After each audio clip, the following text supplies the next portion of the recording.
Okay, thank you. I'm the Secretary of Keeper NHS Public in Greater Manchester, which is co-sponsoring tonight's event. And so we will have two of our speakers from the film.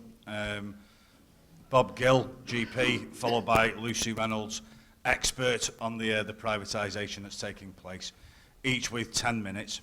And then we will have our three-party political speakers in alphabetical order of party. Laura Bannister from the Green Party, Julie Ward from the Labour Party, Alex Davidson from the Trade Unionist and Socialist Coalition, each of whom will have 4 minutes, and then we will open it up to the floor and encourage questions and contributions and discussion, and then the speakers will sum up at the end. So without further ado, I'll hand over first to Bob Gill. Thank you. I'll probably stand up. Hello everybody, thank you for coming. One of the reasons I decided to be a GP instead of a hospital doctor was I hated public speaking. But I've had to get over it because the situation is desperate.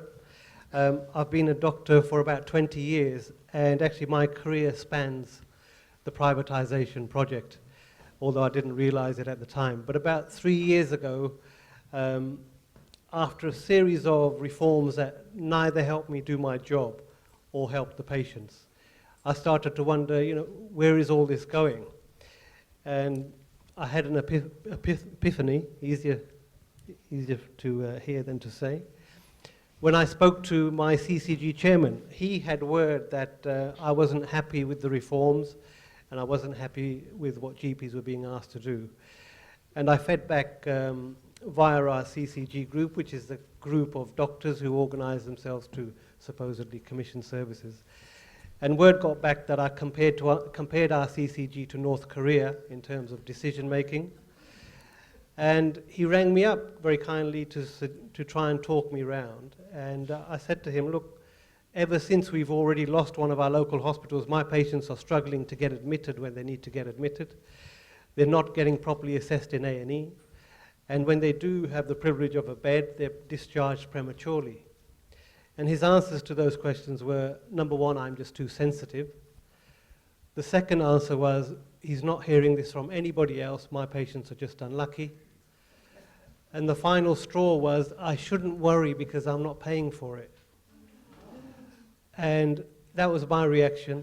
I thought, I need to get off my backside and do something. But I realized at that point,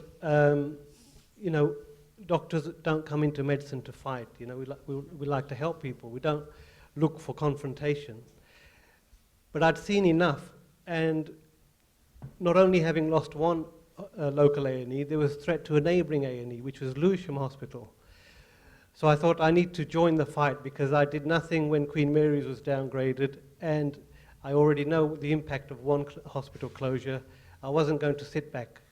And I have had to take personal risk, but I've had to face that because the way things are going, it's not an NHS that I'm going to be overly happy to be working in. And unfortunately, it does take people to question their own personal situation before they can speak up. And I never imagined having to hear myself say that because I've swallowed up the fact that we keep constantly being told we live in an open liberal democracy. But over the last 3 years I've been active, I've learnt that's a complete charade. Making the film, we met a lot of brave people, but they weren't brave enough to go on camera. 2 people were. And since that time, other people have made themselves known to me, and the situation is much worse than we paint in the film. One young chap quite recently just started his career in A&E and ITU. They're crying out for doctors. He flagged up a very serious concern in his local hospital. He reported it to all the right people, and he found the BMA let him down right at the last minute.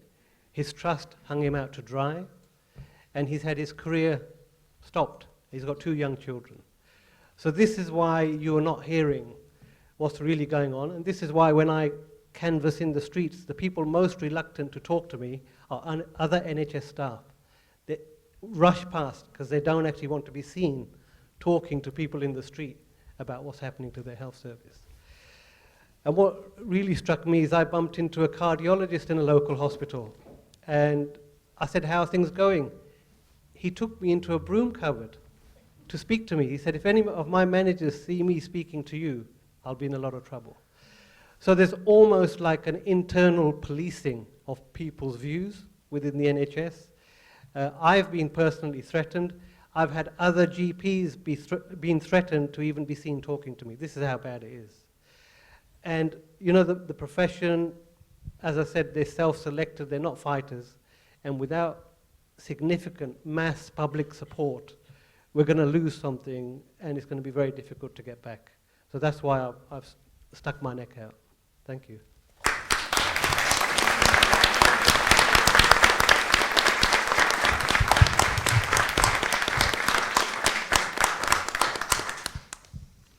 I'd like to add my thanks to Dr. Gill and to his co-producer of the film. He doesn't make much of it, but this is two doctors who got together and said it's time we did something because nobody else is going to do something. My name's Lucy Reynolds. I'm Dr. Lucy Reynolds, but I'm not a medical doctor. I'm a public health doctor, so I look after the issues of health at country level. And it so happens that I'm also a chartered accountant who used to be in the City of London, working first as part of privatizations and then increasingly as an activist against them and as an academic studying them. So my take on this has been to provide information into the system, because once you start scratching the surface of what's going on and getting behind the official narrative, which is, ooh, the NHS is in a mess, and ooh, we've run out of money, and ooh, it's going to cost extra because we're all getting older, all of which is basically disingenuous justification for misbehaviour. Once you start looking at it, what you discover is that what we are seeing is the culmination of the Thatcher privatisation plan. So we are seeing something that has been 30 years in the incubation. This is not, that's not a kind of a sketchy association or some sort of insinuation. If you look in the 1980s, there are documents which explain the privatising laws we've just seen go through our parliament, each of which has been accompanied by a completely misleading narrative which lies about the contents of the laws. But if you want to see the explanations of the laws that have been passed by this coalition and by the new Labour regimes before it, and by the Major regime, you look in Mrs. Thatcher's privatisation documentation, because that's what they've done. How did they do that? Well, they've done it through a lot of planning. And one of the reasons that I've had to be involved, even though I'm really nothing to do with it, I've never worked in the NHS. I have been delivering medical services overseas for Médecins Sans Frontières and others, first as a general manager, and then because I came in through paramedical sciences anyway, through that end of things and through public health. And what I see is the same privatisation in this country that I've seen in other countries, except I've been part of trying to cobble together some sort of services for people post-privatisation. And we're seeing exactly the same things going on here that we have across the world. There has been a 30-year preparation in which they have, for example, got rid of every person out of the NHS who has my skill set in finance and law. We thought they were just outsourcing them to grab the budgets, but no, it's also to make it very difficult for anybody within the NHS to help. They've lied to the doctors and nurses and outsourced all the jobs of the people who could have defended. So that's why there's been this silence. There's also been a sizable component of media preparation over that time. There is a thing called British American Project, which is sponsorship coming in from a whole bunch of American corporations, all the big and the bad, including Monsanto. And that's the lobby group that backed New Labour from the start. That's illegal, actually, to have foreign corporations sponsoring political parties. So theoretically, that's not even a political party. We have had other political parties in this country also messing with our social situation, our autonomy. They are American corporation sponsored, and they come in to try to hijack democracy in this country. Unfortunately, this seems to have been very successful because everybody buys into this parliamentary democracy idea that we vote our way out of trouble. Despite, unfortunately, years of experience in which we vote and vote and vote, and the government always gets in, doesn't it? The government which slavishly does whatever the City of London Corporation wants. So I'm starting to ask people to reflect on, we have political wings, but what are they the wings of? Because as far as I can see, they might as well be the wings of the City of London Corporation. We vote on what kind of jargon we'd like to be lied to in about whatever the city wants to do. So, what is the city's plan for the NHS? Well, a McKinsey report commissioned by New Labour in 2009 and then followed, for some reason, slavishly by the Coalition, actually gave the game away. That report is called Quip, for those of you who have heard of it, and it explained, although in fairly cryptic terms, that the intention was to privatise 1/3 of our hospitals and sell off the rest for redevelopment. So that's the plan for the hospitals. For everything else, the plan is to de-skill it and reduce it down to an absolutely minimal system paid for from public funds to get rid of the competition to the private health industry, which has never been able to do well in this country because of competition from the NHS. So the people in charge of the US healthcare industry feel that there is an unexploited market here, and unfortunately what they have done, to be frank, is bought our politicians to arrange that. So you'll hear a lot about the election, and I know we're going to hear from political candidates later, and certainly it is legitimate and useful to engage with the electoral process. But please don't think that an election is a way to save the NHS, because it isn't. The city's messaging on the NHS is very clear. The messaging is, there's no hope for the NHS except for a Labour Party victory in 2015, because otherwise, what hope have we? Now, taking the second part of that first, what power have we apart from voting? Well, I don't know about you lot, but I feel my power in the world is something quite a lot beyond participating in a head count. We all have certain ways of exerting power, and I'll go through some of what we can do in a moment. The first part of it, we're programmed to all hope that the Labour Party will save the NHS. Unfortunately, it spent 10 years putting in laws preparing for this privatisation, including the Health and Social Care Act 2003, which split the hospitals out, ready for them to be privatised. A 2006 Act, which brought in EU procurement rules to control our NHS and prepare to have it run through competition. And the appalling Health Act 2009, which created for the first time a way to privatise NHS hospitals, an excuse to get them off into the private sector as quickly as possible. So you aren't going to find any solutions through elections, unfortunately. It is sensible to involve yourself with the electoral process, but don't expect to vote somebody in and have them solve the problem, because it isn't going to happen. So what could you do that would be more useful? We've got a Q&A at the end, and I'm sure there'll be more questions, but I wanted to summarise this because the film tends to depress people. It's bigger on problems than solutions, and I wanted to say that there are some very constructive things that you can do, and that we have some of us been doing, but we need more people on board and to do this. Firstly, the plan is to reduce the NHS down to a logo and a budget, with everything delivered under the NHS logo, but by cut-price outsourcers. So the care will be terrible, damage rates to patients, deaths and avoidable harm will go up. And this is all supposed to be a trick, you know. As the services fall apart, the patients are supposed to blame it all on the NHS, because all they can see is the NHS logo. So that's a situation you can change. You can find out what services are being outsourced, and you can let the patients know that the reason that the service quality has taken a dive is because you don't have the NHS underneath the NHS logo any longer. It's some lot of gougers who are interested in, you know, supping at the public trough, but producing as little value as possible in exchange. So that's something you can do. More widely, it is clear that there has been an enormous amount of lying and propaganda and covering up over this. It is absolutely essential that that silence stays in place, that we all think, oh, the NHS is too expensive, we must give it up, and all of these kinds of things. This is not true. The reason that the NHS is not doing well is because it has been repurposed to make money rather than providing care, and the new arrangements are vastly more expensive than the old ones, largely because the new arrangements will involve spending 1/3 of the budget on the market, on helping private providers tap into the NHS funding. They are going to throw away 1/3 of the money. And you can see what the priorities are from that. It's helping their cronies into the trough. So letting people know about that is something that is actually quite subversive. They've put millions, possibly billions, into lying to us over 30 years.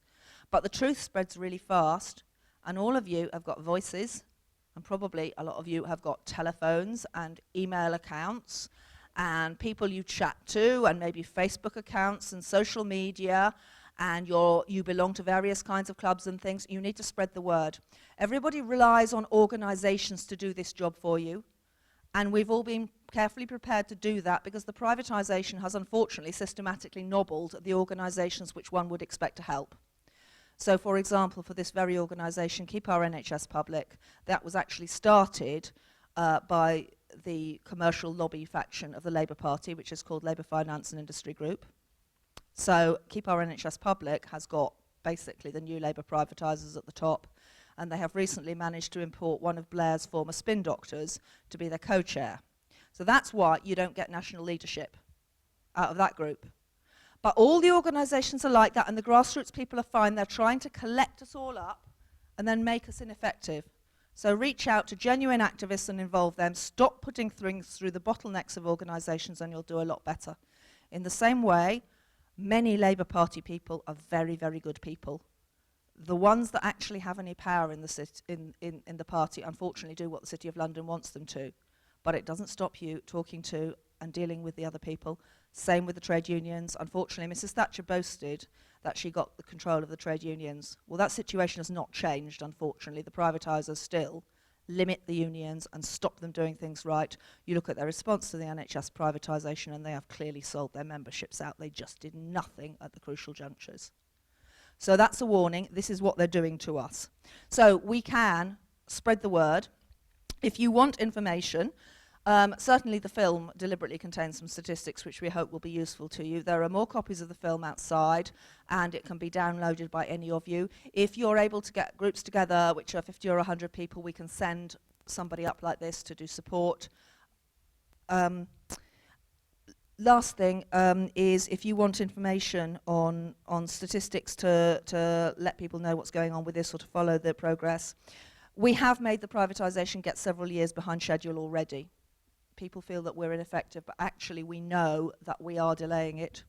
There's data on the Progress NHS Support Federation website, the National Health Action Party's Twitter and the NHA Space accounts online are very useful, and Open Democracy also contains quite a lot of good analysis of what's been going on. There are more resources, but those are a start. And if you do one thing, just please tell people. It'll make a big, big difference. Thank you.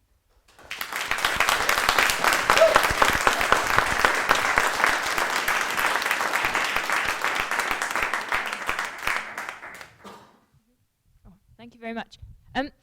So I'm just going to be very brief. I really want to thank Bob and the people that made this film, because I think a lot of us trust experts to tell us things, and you know, it's very easy to fall for the hype that we can't afford a decent NHS, that perhaps, you know, I'm quite a trusting person. Sometimes I think, you know, maybe it will be more efficient, perhaps it will cut costs, you know, and it's so useful to be reminded by people with so much authority, you know, doctors working in it day to day, and, you know, doctors are among the most trusted people. I'm so glad they've spoken out, because it's such an authoritative source to say, this is rubbish, this is being done for terrible, terrible reasons, it will make our lives worse, and that rallies us to fight against it. So I'm really grateful, you know, for this film. It's going to be so helpful. I'm also really grateful to Lucy, because when I made that little animation at the start, I'm not a health expert in any way, and I did a bunch of research, including using things that Lucy had put online. So that was very, very, very, very, very helpful too. So I'm really not a health expert, but something I work in social care, and I do know about the way in which social care has been privatised and the effect that it's had on that line of work, and I think it's quite closely related. So I'll just share a little bit about it. So some of my friends have worked in residential care, where you support people with learning disabilities with their needs at home. And the way that's been privatised, and then little contracts have been bought up by sometimes not-for-profit companies. Some of the worst abuses I've heard of have been from not-for-profit companies, because the budgets get pressurised, get squashed down and down. They have to provide low-cost services in order to get a contract. And then so then they when they provide that contract, they cannot afford to provide decent quality services. So they do things like, in their policy, it says there have to be 2 people present in order to use a hoist to get somebody in and out of bed. But they just don't put 2 people on most of the time. So that worker is then left with the choice of leaving that person in bed, perhaps not able to use the toilet, and forced to lie there all night in that fashion, or to break the rules, and this is what's implied that they're meant to do really, is to break the rules, use the hoist alone, risk their own safety, risk the safety of the person they're supporting, and break the law and risk their job. You know, these are the kinds of things that happen when you privatise things. You then force down the budget, and then you put the blame with the companies that do it. You can just say, this is a bad apple, that's a bad apple, but you know, there's nothing wrong with the whole system. Well, so I think social care is a great example of how there definitely is something wrong with the system of privatising something in which profit has no relevance, no place, and in which where there is a public need, it's a public service, it needs public accountability, and it's something that should be needs-based, not here's your budget, and you know, if people have needs greater than that, well, I'm sorry. It should be needs-based. If there are higher needs, that should go back up, more funding should become available. So I think there's a lot in that pertains to the NHS. Clearly this is something, you know, I hope everybody here feels inspired to fight even harder to keep the NHS public and to end the privatisation. I know that I do.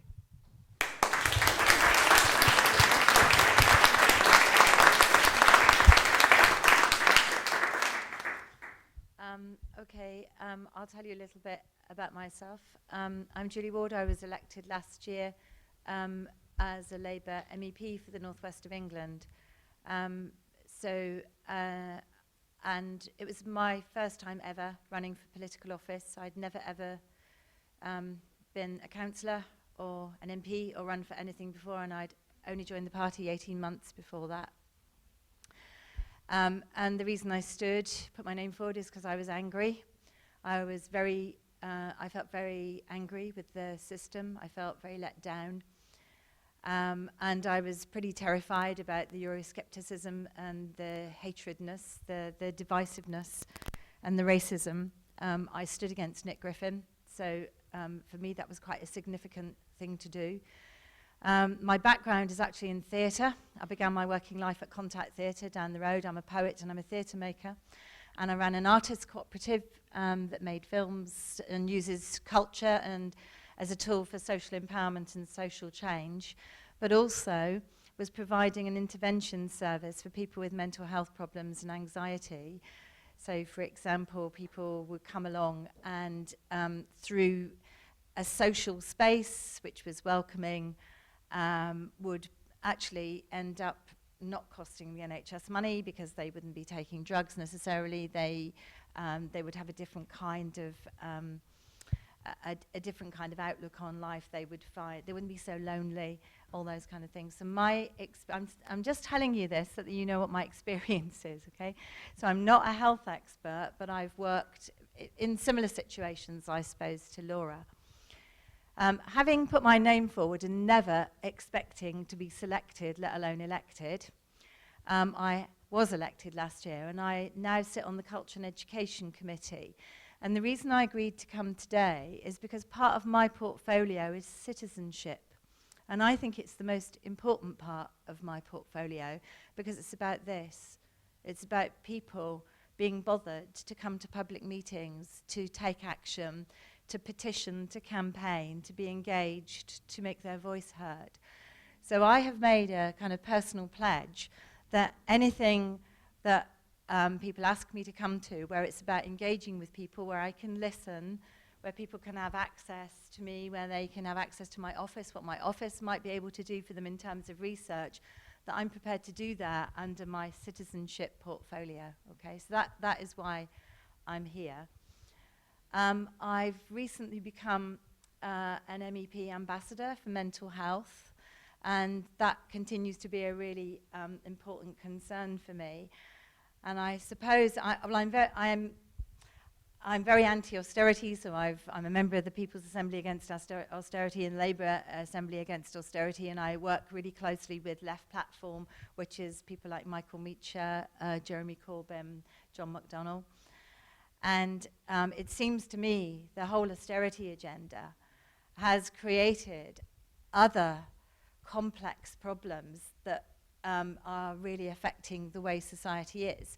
And the issue of well-being is really important for me. So people's anxieties about their jobs, about their health, about their well-being, about whether or not they can pay the rent, all those things seem to be, to me, to be impacting even more on quality of life and on people's health. So I'm really concerned about that. But if I tell you that there are 751 MEPs and only 4 turned up to that meeting, okay, will tell you something about how concerned we should be about this issue, because I am in a minority of people who think this is a problem and who want to do something about it. I was really glad that Laura said there were some good people in the party. I've just come, my office, I represent the whole of the Northwest. For those of you that don't know, it's nearly 7 million people. The constituency goes from the Welsh border to the Scottish border, from Crewe to Carlisle. My office is actually in Workington, so I've come from Workington today in order to talk to you. And in the West Cumbrian, along that West Cumbrian coast, we're fighting to keep open West Cumberland Hospital, because otherwise people will have to go to Carlisle. The weather is bad, the transport infrastructure is rubbish. They want their local hospital in the place where it gives them local care. So that's a personal campaign that we're involved with in West Cumbria. How many of you went on the Jarrow March? Great. Okay. A friend of mine, Rahana, is a friend of mine who organised it. Sorry? Sorry? The original. Well, it's just... No, because I think it's important. It's important for you to do the same things that I'm prepared to do as somebody who is an activist who has now been elected. So more of you could be doing that and getting yourself into positions where you are joining with other people to make a case. Okay. So it's just a little bit about you. Sorry, about me, and I know a little bit more about you. Okay.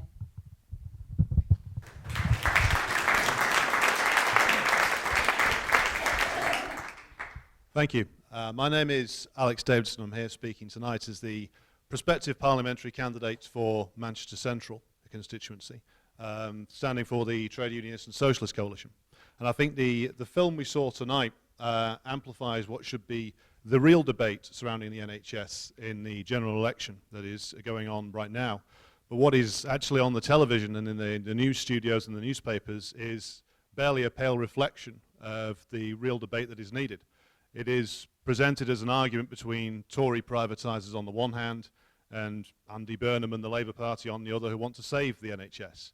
But as Lucy Reynolds has said, and as the film made abundantly clear, none of what the Conservative Party and their Liberal Democrat hirelings, let's not forget them, have done since 2010 would have been possible without the actions of the New Labour, Blair and Brown administrations before it. I won't repeat the detail that came in the film, but it is absolutely vital to bear in mind that the colossal debts taken on by PFI that are running close to bankrupting many NHS trusts, where it was written into those contracts that before they did anything else, those trusts had to service those debts. And that was something that was not dreamed up just by the Tories. That was a New Labour creation. Foundation hospitals as well, something which added to the debt burdens and the stretching of budgets, also a New Labour creation.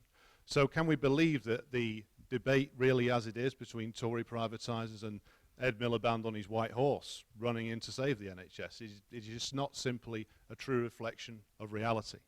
Now, as a socialist, I believe that you cannot control what you do not own.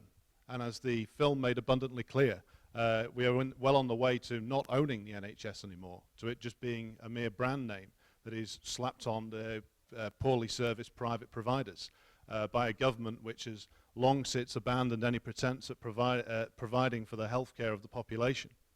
Now, how do we turn that around, though? What would I, as a Trade Unionist and Socialist Coalition MP, if elected, do to, and what policies would we put forward to solve this? And the answer has to come in several waves. Firstly, it is the complete ending and the repudiation of the PFI debt, the renationalisation of all those facilities that have been handed over to private companies by successive governments, and turning around and telling those companies that supposedly are owed that money that they will not get a penny of it. They will not get to leech off the NHS anymore. They will not get a guaranteed stream of profits by fiddling their way into rigged contracts written by ministers who then go through the revolving door into the private sector and then back into the public sector again, whilst never changing what they believe or what they say. And the other factor is we have to fundamentally change the way that the NHS is managed. We have to fundamentally reverse all the changes that were outlined in that film that have taken place over the last 20 to 25 years. All of them have to go. What we are putting forward as the Trade Unionist and Socialist Coalition in this election is nothing less than the renationalisation of the NHS. And I would completely agree with what Lucy Reynolds said. You are not merely going to get that by voting in this general election. It will be a long, hard struggle, and politics does not begin and end at the ballot box. And I don't believe today in taking action just on one front, but fighting on all fronts. And that is what will be required if we are to save the NHS and bring it back under the control of democratically elected and accountable public officials, rather than the unaccountable control of what appear to be an ever-growing privatised bureaucracy run by PricewaterhouseCoopers and all the other parasites that don't just feed on the NHS, they feed off local government, civil service, and even police and fire service contracts these days. The truth is that over the last generation, the entire public sector has moved from being something which is there to service the public to being something which is just there to provide an unending stream of profit to private companies. And we all know their names: Serco, Abellio, others. They run, and G4S, they run everything from detention camps to health services these days. And if we're going to save the NHS, if we're going to reverse the damage that has been done to our society, we have to end outsourcing and privatisation in the health service and everywhere else. I would urge you all to support us in the election in May, but don't leave it there. We need to fight for our NHS, we need to fight for our public services, and that means organising, it means building up the health unions into a state where they can actually fight again, and it means actually throwing out of office every single dirty, rotten, and let's face it, corrupt, lying politician who has sold our NHS and our public services down the river over the last 25 years. Thank you for coming tonight. Let's join the fight together and let's regain our NHS.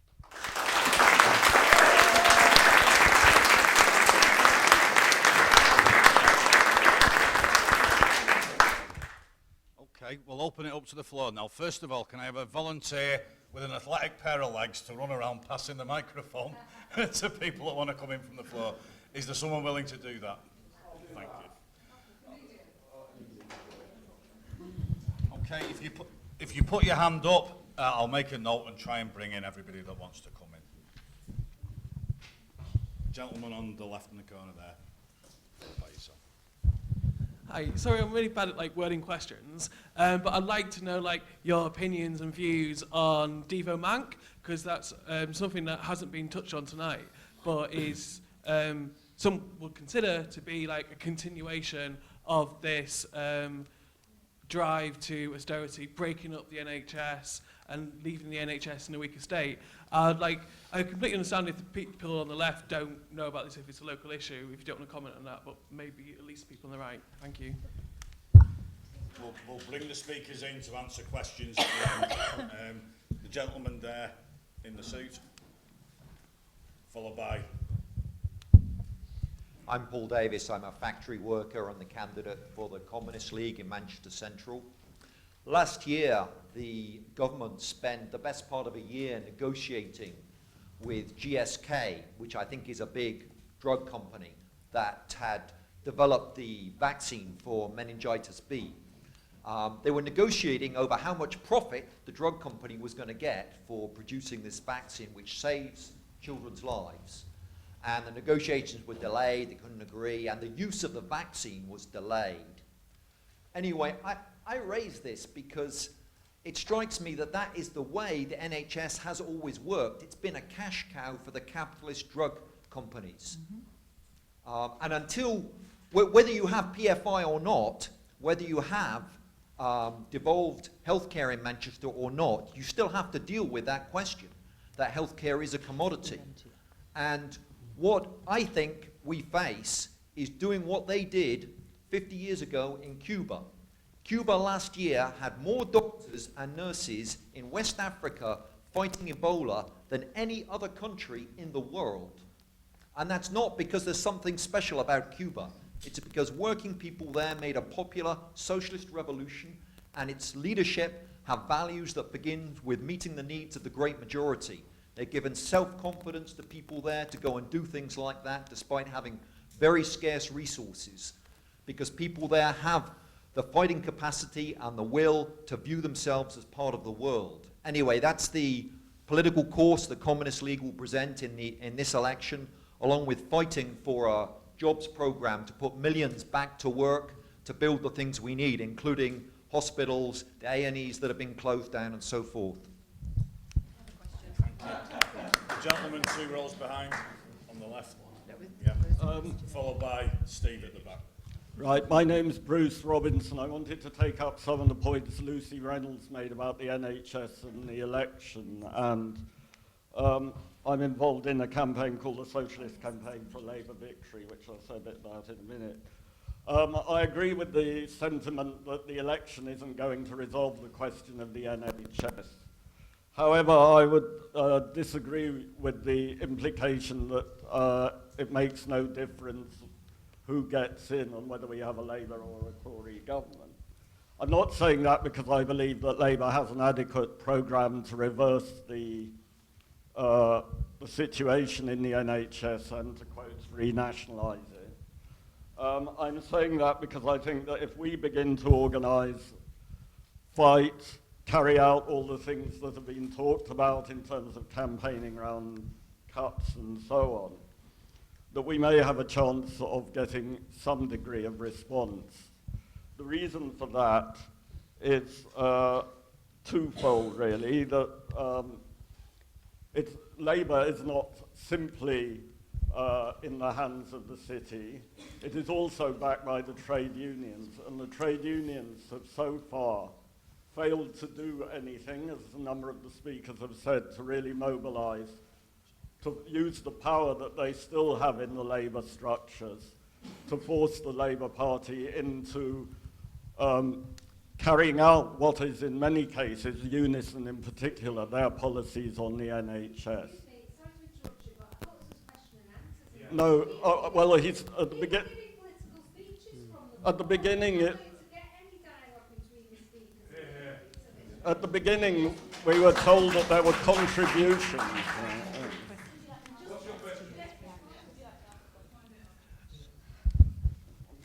My question is how to the okay, I'll put it in terms of a question to the three political party speakers. How would you say voting for your party is actually going to make any difference to what happens to the NHS? Okay, thanks. Steve at the back, followed by yourself towards there, and then... I am Steve. I am a Green Party hack, as it happens, but that has nothing to do with what I'm going to ask. Dr. Gill, the Welsh NHS, I've got a few questions, I'll just rattle them off. Dr. Gill, the Welsh NHS seems to be a political football. Can you talk perhaps about what's gone on there, specifically what's actually gone on? Lucy Reynolds, where can we read more of your stuff? To the political candidates, this film and what Lucy said demonstrate that what we, for the sake of argument, we call government is actually just a functioning adject of a crime wave. Are you prepared to be this? Are you prepared to be this blunt on the campaign trail with your language? If not, why not? My biggest concern, though, from the film tonight is actually about this intimidation factor. Across public services, senior managers go on courses to learn lingo and strategy to stitch up the corruption and privatisation agenda and to silence people. Closer to the front line, I've had people tell me that they've been rubbed out or fear being rubbed out. That's a phrase I've heard used. Their whole career wiped, as we've had illustrated to us. So on the broad thing of intimidation, I would really like this spoken to. What can be done to highlight this phenomena and protect whistleblowers? Thank you.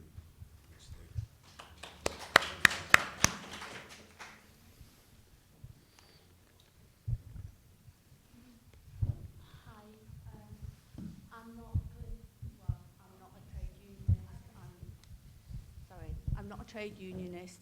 I'm not here to deliver a speech. I work in the NHS.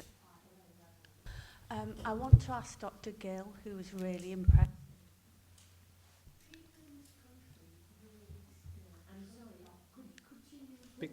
Oh, sorry. People in this country still really trust doctors and health professionals. What I heard from the panel was so depressing. It's like we can't do anything. You know, whatever we put in place, it's not going to save the NHS. I want to save it now. I work in it. I love it. I think you were really brilliant in the film. Why don't doctors stand in every constituency in this country and say to people, you know, we are your last chance, because Labour, the Tories, or anybody else are not going to save it?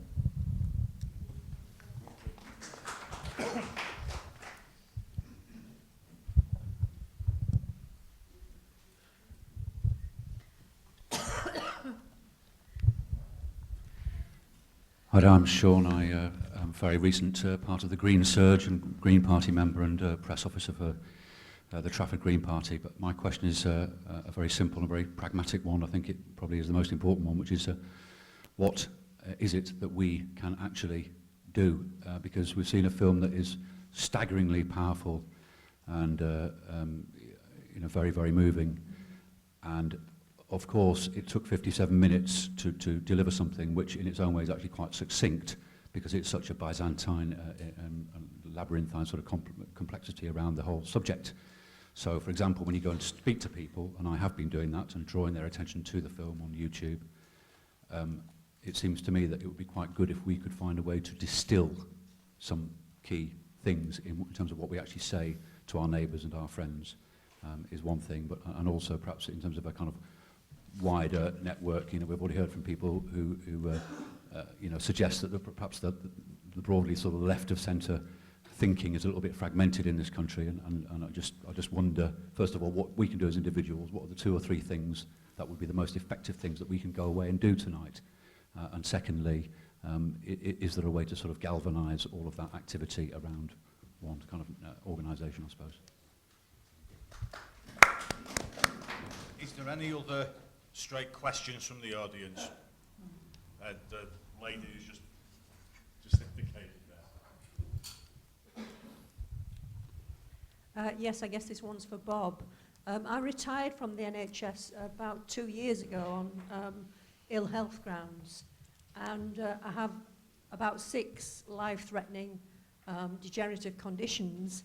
I've been saying for the last 10 years to my NHS colleagues what was going on, and I was accused of scaremongering and being a bit gobby.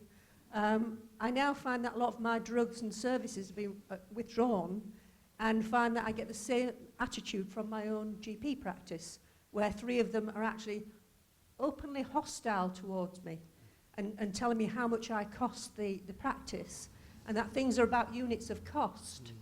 And I find that quite difficult, really. I'm a member of Bolton Socialist Party and campaign in any way I can, but my health is so fragile, I rely on these people that are now against me.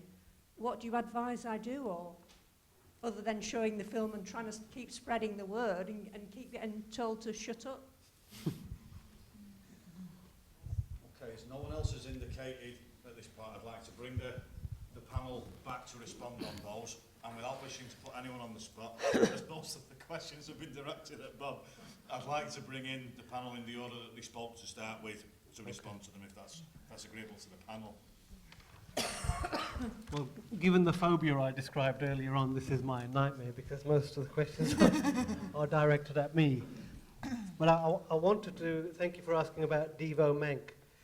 Manchester has been picked on to be the trailblazer for the next dramatic step in privatisation. And what we need to point out is devolution might sound great, but all you're doing is replacing corrupt politicians in Westminster with decision-making given to corrupt politicians locally.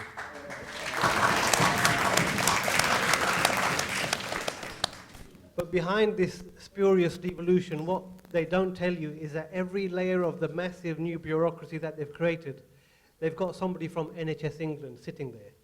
And Simon Stevens is at the top of the Devo Mank administrative ladder. The plans for the devolution are to shut down 4 or 5 of your district general hospitals, to shut down, merge general practitioners into large organizations of 50 to 300,000. Personal care will go out of the window. The other thing they want to do with their new models of care. New models of care is code for HMOs. The film explains what HMOs are. They're basically organizations to maximize profit. And you maximize profit by shutting down A&Es. A&Es are not profitable. They don't want A&Es because there's too many sick people there. Insurance industry want people who are well, who they can fleece with unnecessary tests, or people who have straightforward, uncomplicated things like surgery, hernia repair, or a joint replacement. Very profitable. They can send a bill to the NHS and get paid up nicely. So it's all about divvying up and sort of skimming off the top, the easy stuff, cherry picking. So what will happen in Manchester, the Christie Centre is a very well-respected organisation. That is a foundation trust. It's a business. Further down the privatisation road, it will be able to raise 49% of its income from private patients. So it won't be the people of Manchester accessing the Christie. It will be international clients from Saudi Arabia and Dubai and all the other places. So you will get pushed out of the queue. The other attack which Devo Mank will facilitate is local pay negotiation. So the NHS pay scale will go out of the window and there'll be a downward pressure. They won't be pushing wages up. There'll be a downward pressure. And the other thing they're doing is looking at the training of doctors. It's called the Shape of Training Review. They're trying to fast-track consultant post. So instead of the 7 to 10 years it might have taken, you'll be a consultant at the end of 5 years with very little experience. And you will be overseeing, you won't be working with many other doctors, you'll be overseeing even less skilled people, because the idea is to maximize profit. So coming to your question, to wake up the GPs who are making you feel like a burden, you need to tell them their number's up. You need to explain to them they will be on the unemployment queue pretty soon, because they won't be needed. For every 10 GPs working now, they might need only 2 or 3 overseeing, if that. Providing medico-legal cover for unqualified staff, HCAs and nurses. So you can see what's happened. You don't have to believe me. Look at 111. Now you've gone from out-of-hour services, which was provided by GPs, then it was provided by nurses on the end of the phone, NHS Direct. Now it's provided by people who have no qualification whatsoever, who follow a computer program. Now that computer program didn't come cheap. Somebody's cashing up at every opportunity. And what 111 are doing are sending every 10th patient to A&E. Now, if I sent every 10 patients I saw in my surgery to A&E, it'd come to a standstill. I send about 1 person a month to A&E. Yeah? If you dumb down the filter, you get a lot more crap coming through. The whole beauty of the NHS, the reason it's worked so well, is you've had a highly skilled gatekeeper. Yeah? Now, once you abandon the highly skilled gatekeeper, you know, you don't get the right people seeking advice. But that doesn't matter, because they've closed your hospital. You're not going to be accessing care there anyway. So if you survive the extra hour it takes to get to the casualty department, the chances of your survival have diminished. So they don't need to expend that much money on you anyway, because you've already lost out. You see what I mean? So there's a dumbing down. There's this, they're building on the perception that you may have more power because it's devolved. Nothing of the kind. It's another scam. The Welsh NHS, I don't know that much detail, but you can manipulate statistics and finances to suit your outcome. From what I know of Wales and Scotland, unfortunately, their lifestyles aren't as good as perhaps the rest of England, and there are buckets of deprivation as well. So lifestyle and deprivation may be higher in Wales, and that might account for the higher health spend. But again, the government controls the purse strings, and the government can dictate what is a financial success and what's a financial failure. It's all set up. One thing we didn't hear is there are lots of foundation trusts across the country sitting on surpluses. Yeah? Now, in the past, when the NHS was a joined-up organisation, you had this cross-subsidy. You had one hospital underspent, one hospital overspent. It didn't matter, you know? It stayed within the family of the NHS, but that doesn't happen anymore. Whistleblowers, this is the, I agree, it's the most depressing part of it.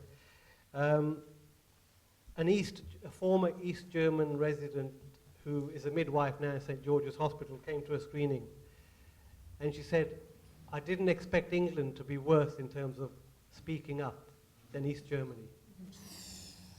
Now, at least they knew what they were up against. They expected their media to be state-controlled. They expected people to be spying on them and grassing on them. We don't. We have been lulled into this false sense of security. But believe me, if you dare speak up, your days are numbered within the hospital. You know, they make life hell. In fact, there was you might know of this lady, I forget her name, but she was a director of human resources in Manchester, and she stuck by a consultant who raised a concern. In fact, she said that the director of human resources would pick a particular department to pick on, just to go and lean on the consultant staff to show them who's boss. Anyway, she defended a consultant who raised a patient safety concern. She found her life ruined. She didn't work for 4 years. She's still having an employment tribunal. She was driven to the point of a nervous breakdown. She told me she drove into a tram tunnel in Manchester and caused a 4-hour delay several years ago. I don't know, maybe some of you heard about that. When she was rescued from the car, she couldn't remember her name. She couldn't remember she had children. She was hospitalized for 6 months in a mental institution because that's how badly it affected her. And she's still not back to work. So the reason I tell that story is she's the first person within management at such a high level to speak out. And she said there's an unofficial blacklist. So if you are given an offer to sign a gagging clause or a confidentiality agreement, they might give you a handsome sum and say, go and find a job elsewhere, but you won't, because there's a blacklisted operation. So most of the people, 90% of the people she's aware of who signed gagging clauses and didn't actually get as far as speaking up publicly, do not work again. So I wish I could have a good answer for you, but there comes a tipping point when there is enough whistleblowers speaking up, then the momentum will shift in our favor. But the other problem is there's no point speaking up if you're not getting broadcast, if your opinion is not getting shared, and if the BBC is the controller of the information that gets out there, then God help us. Thank you.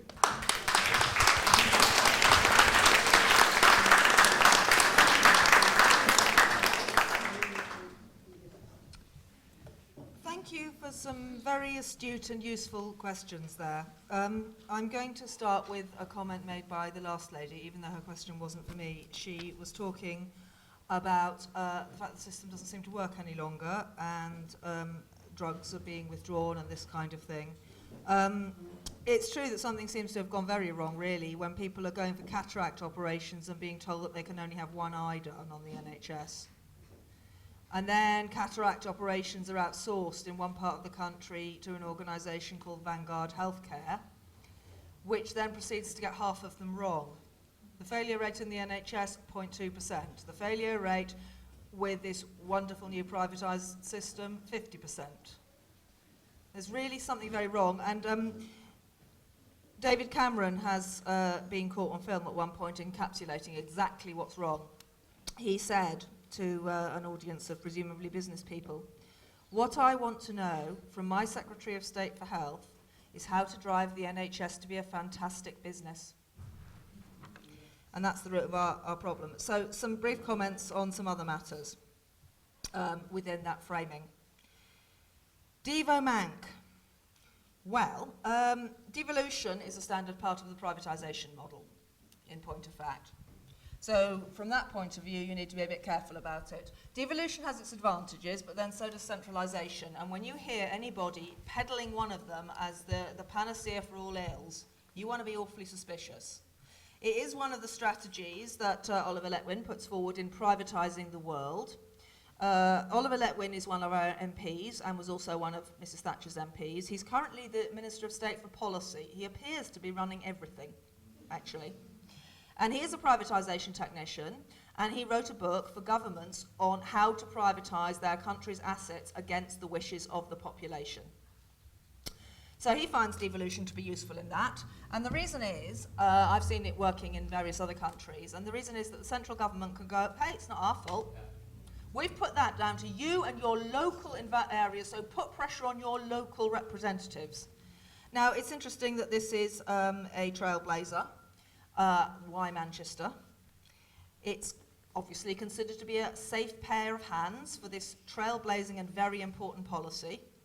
Now, I don't really know anything at all about your local government, which is why I feel I'm able to make this point. My mother's family were Liverpudlian, so I feel some sort of connection to the north, but I am otherwise a southerner and entirely ignorant. But I tell you, if I were coming into another country and seeing this situation, I would be looking very hard at why your local government is considered to be a safe pair of hands for this very nasty thing. You will probably be hearing a lot about care in the community. That is a narrative put forward by McKinsey's to cover the privatisation of the hospitals. It is a huge insult to the intelligence because in the 80s they ran out the same slogan, care in the community, to get rid of the mental hospitals. So all of those sites have been sold off, you know, and we don't know anything about what happened to the proceeds, but did any care in the community ever manifest? No. And it is very irritating to see the NHS people all, you know, enthusiastically engaging with this narrative without actually noticing they're not putting any budgets aside for it. It's just to get us off the hospital sites, just to trick us again. So if I were you, I'd take the whole thing with a large pinch of salt and assume prima facie that this is not a good sign, and then take it from there. GSK, mention of GSK. I know GSK from other work I do. I work with a variety of countries, and GSK has just been in a lot of trouble in China where it has got caught in an enormous bribery scam.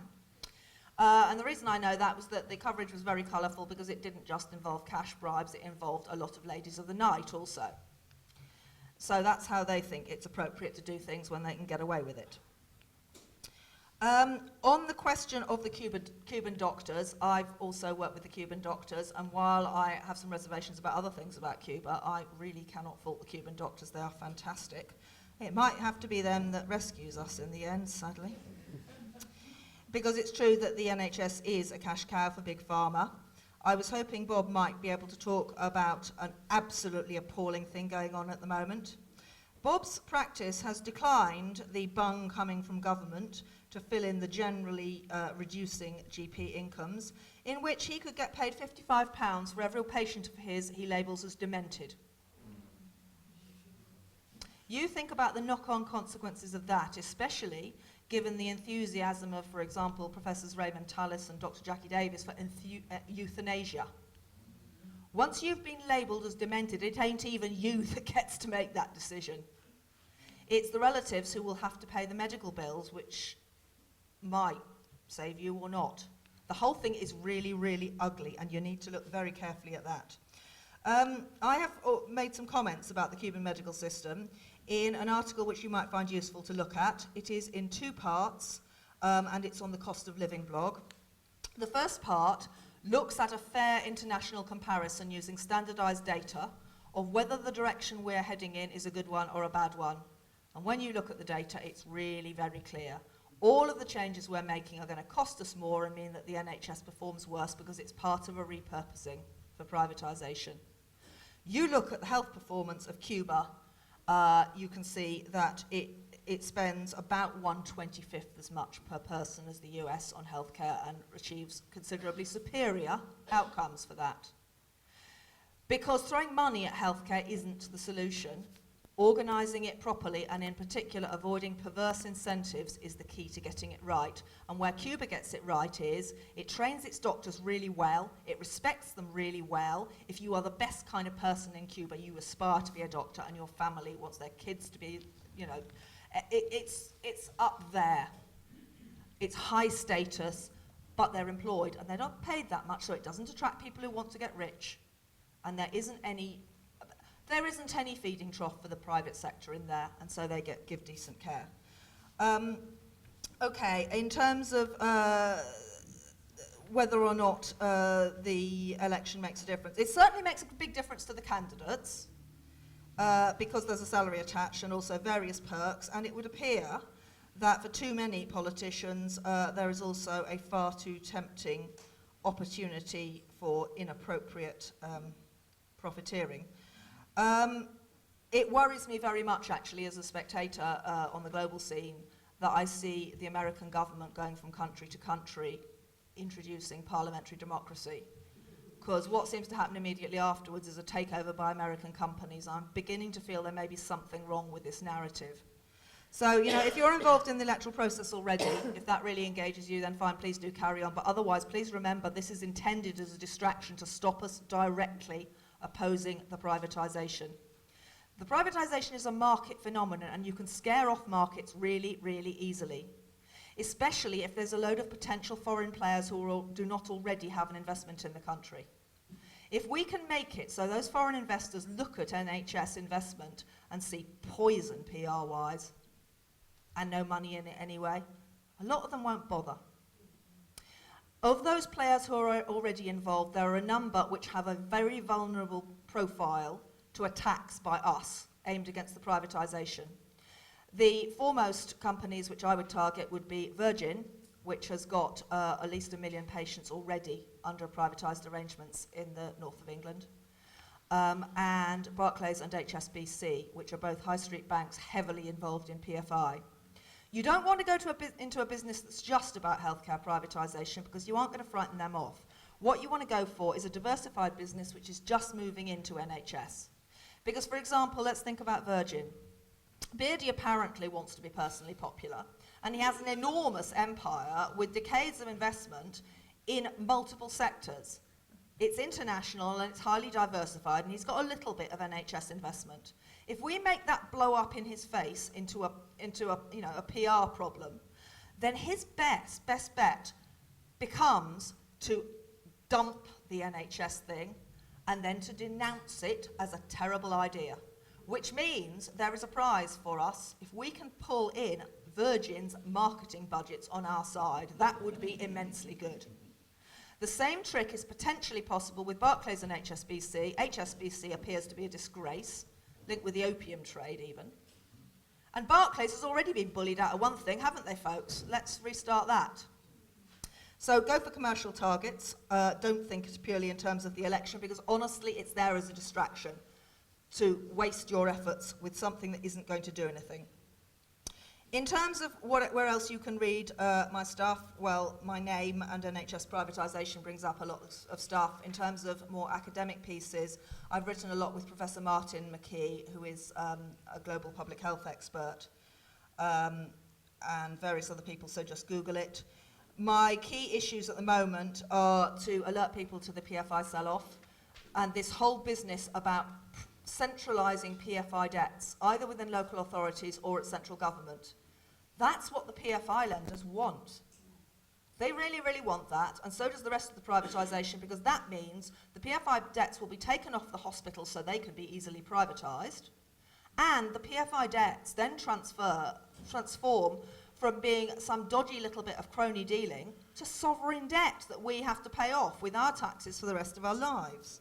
So we really don't want to do that, and it is very worrying to see this has jumped into Alison Pollock's NHS reinstatement bill.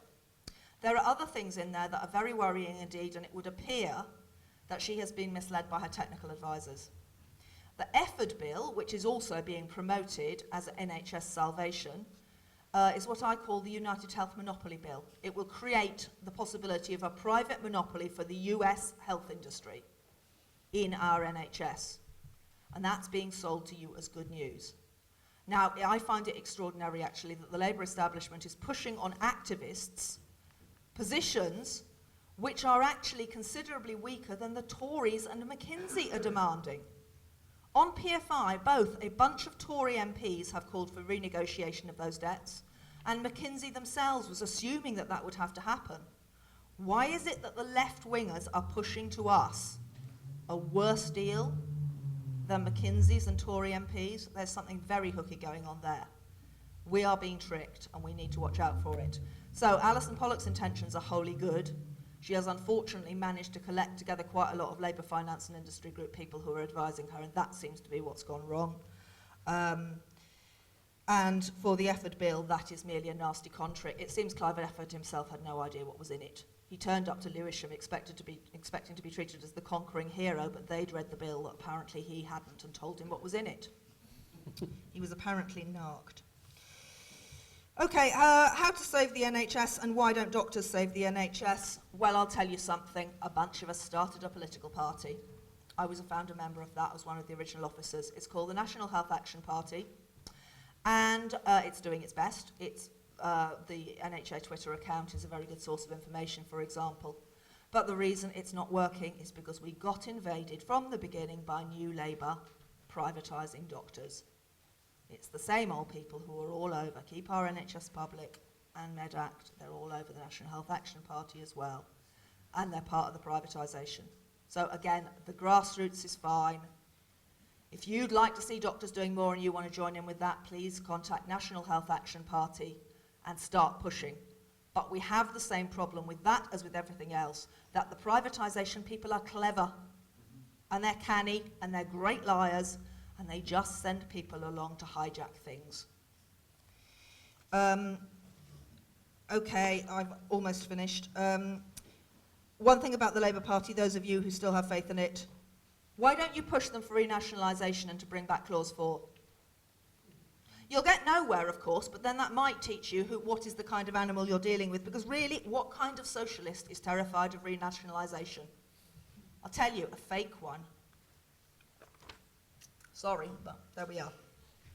The very last thing I want to mention is the commercial confidentiality issue. We have a Freedom of Information Act which purports to protect our right to know about what public funds are spent on. It's our money and we should know in principle. But they've managed to put in a reservation called the commercial confidentiality exemption, which means that whenever money is going to a for-profit destination, we're not allowed to be told about it. Which, if you think about it from the point of view of political corruption, well, that kind of looks like a setup to cover up political corruption. There's really no justification for it, but the consequence is that whenever we ask for any information about privatisation, we get stuff back saying, can't tell you, commercially confidential, or we get paperwork with pages of stuff blacked out. And it's appalling. So somebody has kindly set up a petition to attack commercial confidentiality. This group has the email address and it will be put up on the Facebook page. It's an Avaz petition, AVAAZ, and it's called the UK Government to Change the Freedom of Information Act petition. So if you're interested in doing something about that, please have a look at it, sign and pass it on. This is absolutely appalling. And the very last thing is this. The privatisers are very keen to keep this to be a left-wing concern. Everybody in the country needs to know about what's going on, so please, you don't keep it to being a left-wing concern. Just tell absolutely everybody. The rich will not be fine under the new circumstances. They'll be the ones that die unnecessarily on operating tables because their wallet is being fleeced. Really, nobody is safe. David Cameron will probably do fine. Most of the rest of us will be losers, so please reach out and tell every person you can. Let's not let them beat it. The silence is essential. Let's break the silence.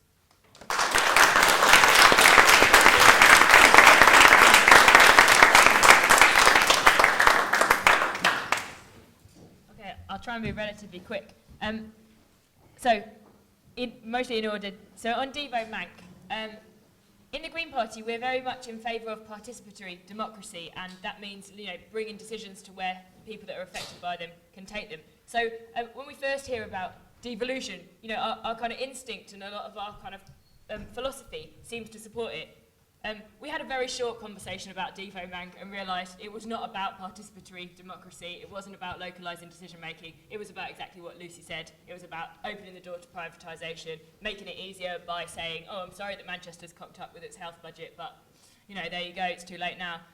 So we had a very short conversation. We're very strongly against, we're going to be strongly against particularly the NHS elements of Devo Mank because we think that they will make it easier to withdraw funding from us and from our healthcare here in the Northwest and in Manchester. There was just a mention of GlaxoSmithKline and it brings up the issue of an element of the NHS which has always been privatised and has never been nationalised and definitely ought to have been, which is drug production. So, you know, this is a huge, huge issue. It's a massive cost for the health service and for health services all over the world. It's something where, you know, people in developing countries often can't afford, you know, what really should be considered quite basic medicines. And here there's still drugs that, you know, can save lives, can make people's lives better, and we're not able to afford them because private companies want to make profit. This is clearly something that should be nationalised, or you know, or there should be national bodies doing it in a not-for-profit way, and that's definitely something we want to move towards. Thank you. Right, I'm afraid my pen's run out, so I'm kind of carved my thing in, so I'm just trying to read which is the next one. Okay, so how voting Green will make any difference to the NHS. Okay, so I've been sort of deliberately avoiding proselytising about the Green Party because, you know, you can go away and find this stuff out, but, you know, being as you've asked. Okay, so, well, I'll tell you what we're planning to do with the NHS, first of all. We're planning to put in an extra £12 billion of funding, and that's a costed commitment. So we've looked at exactly how much money we can raise through various changes to taxation, predominantly at the top end, and through that we've made a lot of very exciting commitments, including an extra 12 billion. That's more than any other political party. It's more than the 8 billion that was recommended as the absolute minimum necessary, because we need to take it out of permanent crisis. We need to reverse this situation where we're deliberately underfunding it so that it can look rubbish, so that we can then privatise it. You know, we have to reverse that, and that means committing resources. As you said, it's not all about resources, and it's also about how you organise it. So because of that, we're also completely against privatisation. We would completely reinstate the public NHS. We're completely against the internal market, and we would scrap it. And we're completely against PFI, and we have, again, a costed plan to buy out and get rid of PFI. So that is what we plan to do with the NHS.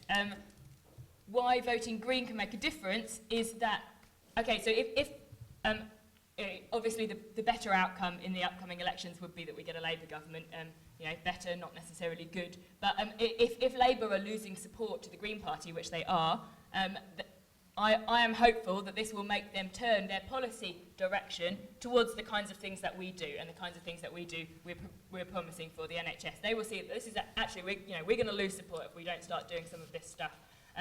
And you know, we effectively scare them by stealing their support in that way.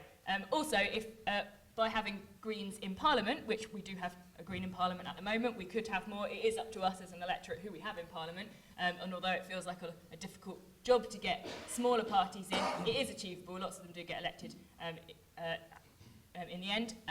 Having Greens in Parliament means we can put forward laws like the NHS reinstatement bill. So I wasn't aware of those problems with actually, and I'll take those straight back to the party to make sure that that we've looked at that. But as far as I know, the NHS reinstatement bill, which is a proposed bill by Alison Pollock and some others, proposing to scrap the internal market, end privatisation, bring back the NHS in its proper form. For a while, they wouldn't let Caroline Lucas be the person that took it to Parliament, because I think they were hoping that the Labour Party would do it, but now they are letting Caroline Lucas take it to Parliament, as far as I know, which would suggest to me that the Labour Party decided they did not want to reinstate the NHS, get rid of the internal market or stop privatisation. So, by having Green MPs in Parliament, we can at least bring this before Parliament, and then I hope shame them into going, what, so you're really not going to support this, guys? I think it's important to have those voices there.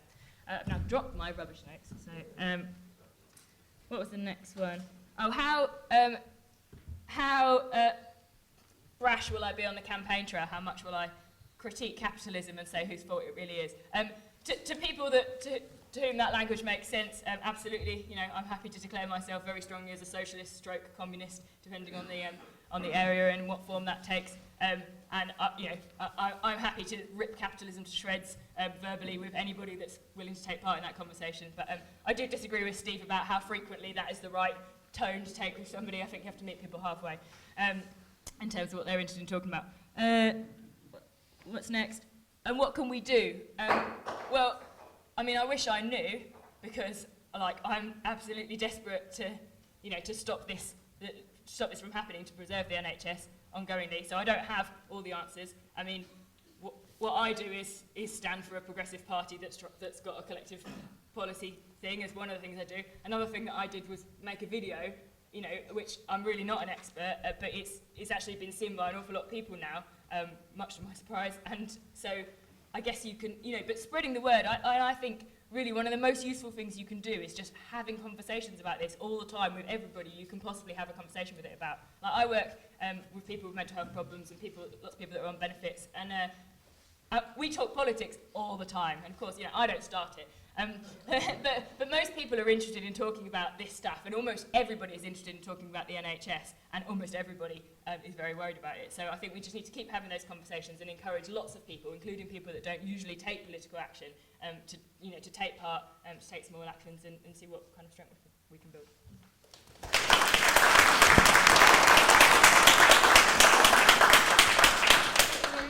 I don't know how everybody feels generally, but I think we've got just a few more minutes, isn't that right, Steve, to be in the building. So I think we need to kind of be wrapping this up now.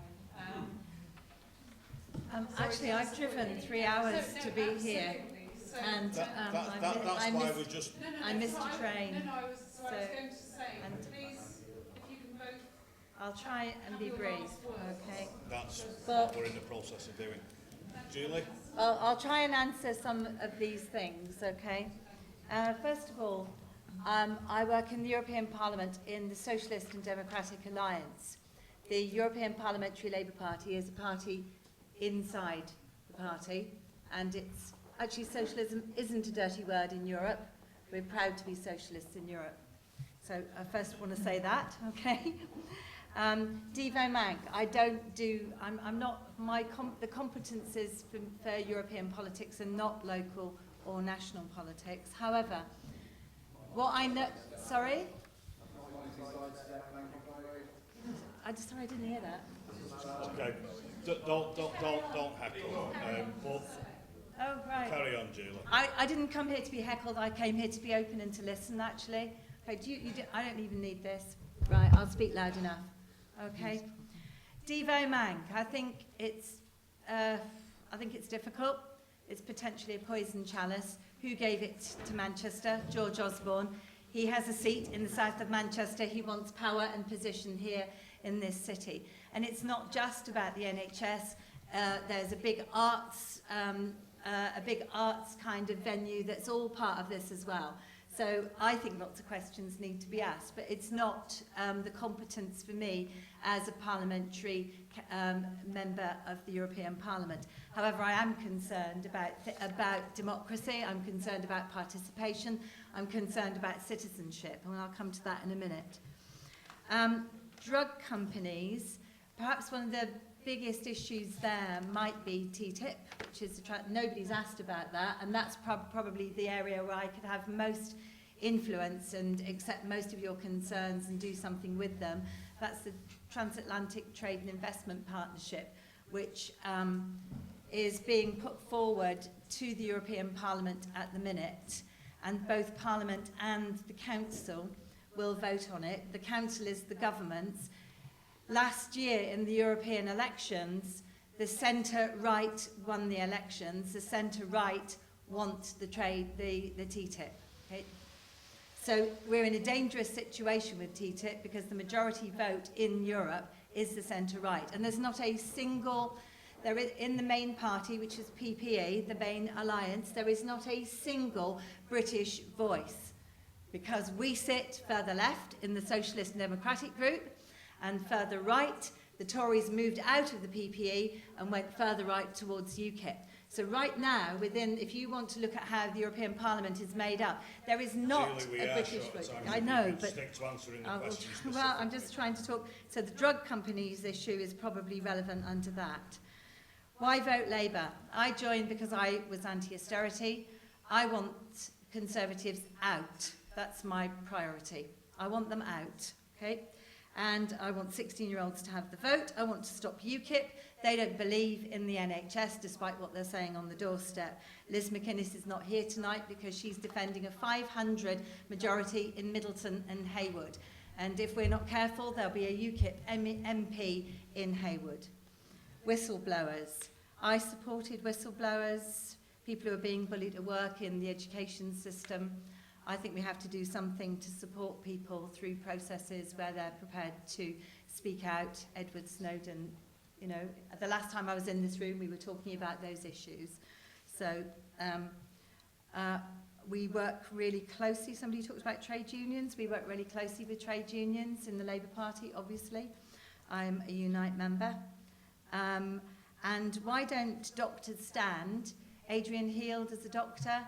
He's an NHS doctor, a diabetic specialist. He's standing in Crewe and Nantwich against Edward Timpson. So I hope that he gets elected. And many other people who work in the health service, in the NHS, are standing. Liz McInnes works in the health service. And what can we do? Well, maybe we should work together more instead of slagging each other off. Might be a good idea. I've turned up, guys, and I knew it was a fit up, okay? And I'm here. So it is a fit up because all I've heard tonight is anti-Labour. But I'm here, and I think it would be a good idea to work together. So that's my first offer. Sorry, I'm going to answer the questions because I drove 3 hours to be here tonight, right? I came. I didn't turn the invitation down. So be quiet. Right. BBC and the media. Yeah, let's do something about it. When the NHS marched here in September 2013, it was not reported on the news, right? That is a shame. We can all do something about that. I made a fuss about it. You can make a fuss about it. You can also make sure that the film is shown. I saw the film last year. I've been watching it for a while. But let's show some other films too. Show the film of Harry Leslie, the 91-year-old guy, veteran, right, who talks about the NHS and how important it was because of his family and not having the NHS when he was a child. So let's show some other stuff as well. Get yourself on boards, get yourselves into patient forums, be noisy. Right, write to people about TTIP. It's the biggest mailbag we have, and it's really important that we can prove that people care about those things, because we can say the biggest volume of mail we have is about this issue or that issue, and then we can't ignore it. I'm not ignoring it anyway. You can do what I do and be awkward in the Labour Party, okay? And there are many people like me being awkward in the Labour Party. I'm on an intergroup in Parliament that's about common goods and public services. So if you get yourself into a position of power, it's how are you going to use your power? I decided I would be generous with my power, and that is why I'm here tonight. Okay? I'm here to listen to you and to take your concerns forward. But I'm also now in a privileged position where I can join with other people who care about the same things as me. So in the European Parliament, we set up intergroups. We managed to set up an intergroup about public goods and services, common goods and services. And we're looking at health, we're looking at water, we're looking at schools, we're looking at rail, right across the European Union. So where you can be in a position of power, do something about it. And also, come and see how the European Parliament works, come to the committees which are open, and see how that democracy and the way that Europe does parliamentary business is much better, actually, than the way that Westminster does business, which is two groups of people shouting across an empty space at each other. So we need to have a different system, actually, in order that smaller parties can get elected. I was going to say something about privatisation. Right, thank you.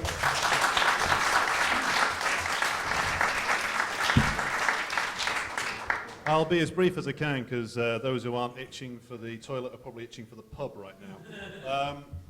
First of all, on Devo Mank, what is being presented as a devolution deal is exactly the opposite of that. It is the end point of the Tory and Labour Party joint war on local government that started in the mid-1980s and is being concluded with this. It is a vast transfer of power from ordinary councillors and even from council leaders over to a barely elected mayor who will be responsible for a cabinet level minister. And in the agreement signed by the Association of Greater Manchester Authorities, the majority of whom are headed by Labour councillors, there is specific provision in there that will carry on commissioning of all services that local government is responsible for. It is a ticket for privatisation, for mass privatisation, and the whole damn thing should be chucked out in its entirety. And we need to get a referendum on this so the people of Greater Manchester can bin the whole damn thing. Now, moving on to the other questions, and I'll rattle through, save your applause till the end. GlaxoSmithKline and the other medical corporations. There's a simple solution to that, which is to nationalise the big medical corporations, to nationalise anything which profits from healthcare. There's no place for it. It distorts the system, and it needs to go. And as if elected as a TUSC MP, that's something that any TUSC MP would campaign on. To answer the question about who runs the Labour Party, the trade unions or the city, well, look who gets the most for their money. It isn't Unite, which has handed over £3.5 million since the end of last year. It isn't Unison. It isn't any of the Labour-affiliated unions. It's the City of London, who don't actually contribute that much in financial terms anyway. What they have is a social and economic weight, which the Labour Party leaders have decided to follow for the last 30 years. They have shut out the trade unions and ordinary Labour Party members who cannot have any real say over Labour Party policy anymore. I was in the Labour Party, and the reason why I left was because of that huge democratic deficit. And to move on, I won't answer all the questions. I want to focus on what we can do. And what we can do in terms of fighting back against all the horrendous things we've gone through tonight.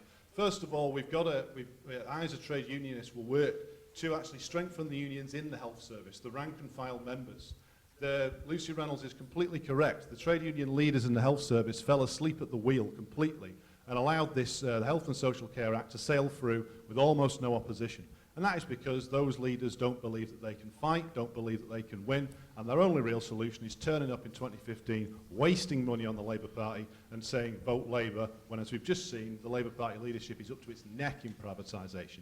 So we need to strengthen the health unions and strengthen and empower the members of those health unions, and we do that by getting rid of the Tory anti-trade union laws that have hamstrung the trade union movement for the last 25 years. And the other thing we can do is to build our community and anti-cuts organisations run by ordinary people all the way across the Greater Manchester area, all the way across the country, to come together to lead fight-backs like the thousands and thousands that mobilised to try and save staff at hospital, like the many campaigns that came together in London when hospitals there were threatened with closure. It is through those grassroots campaigns and strong trade union action that will actually get to save the NHS and reverse some of these decisions that have been made. And also political action. I want to conclude with this, which is what would the difference make with you electing one TUSC or two TUSC MPs or councillors in the upcoming election? The difference it would make is that there will be genuine socialists in Parliament, and one of the reasons why you could tell we would be is that no TUSC MP elected in would ever take more than the average worker's wage. There would be no corporate jollies to America or wherever else on the tab of the insurance industry. Everybody who's elected as a TUSC MP would live as their constituents live. It would not be a get-rich-quick scheme for careerists and opportunists, which it too often is at the moment. And finally, I'll conclude with this. Having principled socialist opposition inside Parliament, even if it's just one or two MPs, can really galvanise a campaign against NHS privatisation. It can do that because our vision does not stop inside the walls of that absurd theatre that is Westminster. Our vision takes in all the people all the time, because it will take a fight back of all communities and workplaces in this country to reverse the privatisation process. And that is what any TUSC MP elected would seek to do. So, but I want to end on a point of unity, which is we all need to come together to fight for all these things that we actually agree on. And I'm happy to join with anybody who genuinely opposes all privatisations and all aspects of the rotten agenda that's been advanced over the last 30 years. But the crucial word there is genuine. All genuine opposition must unite together. The fake opposition we can entirely do without. So let's join together and let's go forward and let's win and let's turn around what's been done to this country as a whole over the last 30 years. Thank you.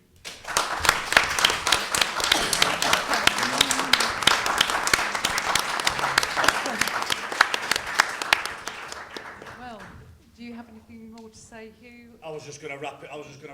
I was going to thank everybody for coming tonight. I was going to thank the Film Co-op for making a major contribution to tonight happening. Thank the organisers, including one of KOMP's unsung heroes at the back, Steve. He's done more than anyone. Steve's done an enormous amount of work. I would like to echo the point that Alex and some of the others have made. Get organised, get active, draw your own conclusions on how to vote from what you've heard tonight and what you think.